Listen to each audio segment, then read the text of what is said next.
আমার কি অসুখ হয়েছে তুমি জানো?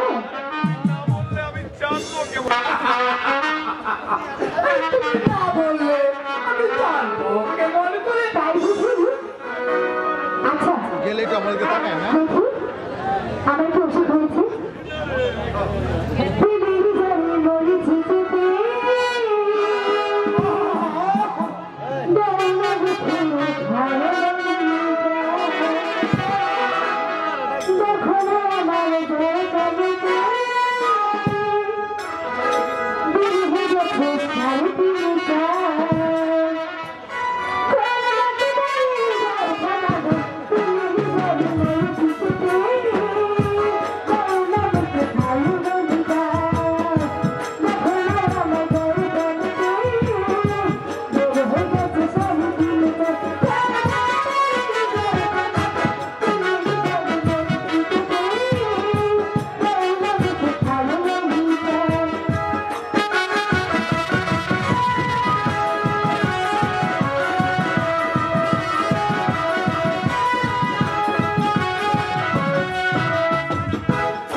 আমাকে জিজ্ঞেস করতে হবে?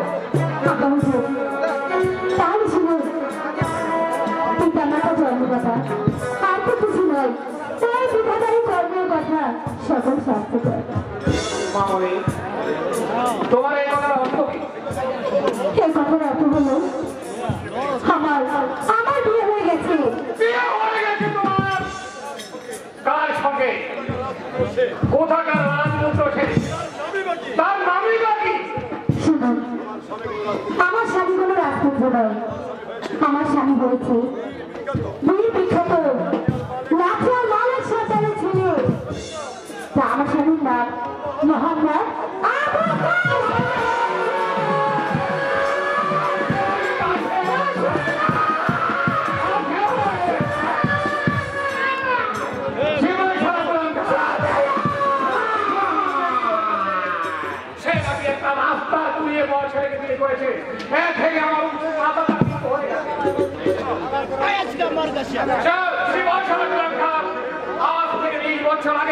পথের দুই থেকে তুলিয়ে পাওয়া একটা অভিনব সন্তানকে নিয়ে সেই মালিক সন্তানকে দিয়েছিলাম লালন পালন করার জন্য, আর সেই বেতন সন্তান নাকি স্বামীর স্বামী জামাতা একদিন আমার উঁচু মাতারা কিন্তু হয়ে গেছে। তুমি কখন দেখেছ? তুমি তুমি এই মুহূর্তে চলে যাবে মালিক সন্তানের বাড়ি, সেখানে গিয়ে আমার আদেশ তাকে জানিয়ে বলবে আজ থেকে 20 বছর আগে রাস্তা থেকে তুলে বাজে মালিক সন্তানের কাছে আমি সন্তান থেকে দিয়েছিলাম লালন পালন করার জন্য। সেই জায়গায় আজকে রাত্রের মধ্যে যাও, আজকের মধ্যে যাও, বাড়ি থেকে বের করে দাও।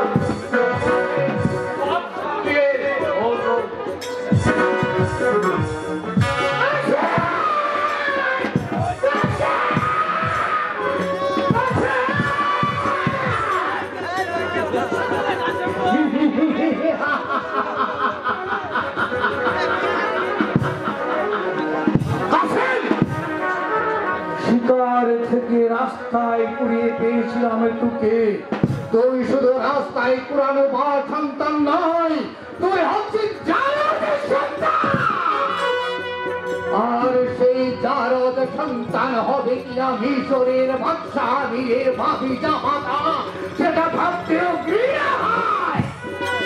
আসে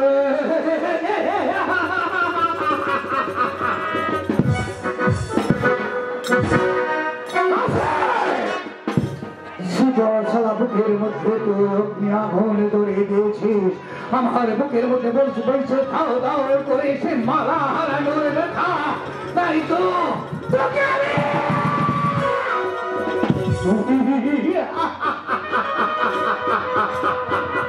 আমি দেখতে চাই তোর এই মিশরে রাজ্যের কোন কোনার মধ্যে বাস করবে।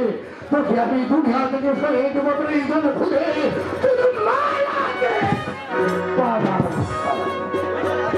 স্বামী যখন বলেছে এই মুহূর্তে আমি চলে যাবো সেই মালিকের সর্দারের বাড়িতে, তার আদেশ অনুযায়ী তোকে তার বাড়ি থেকে তাড়ানোর ব্যবস্থা করবো। তারপর মালাকে আমি শাদি করবো।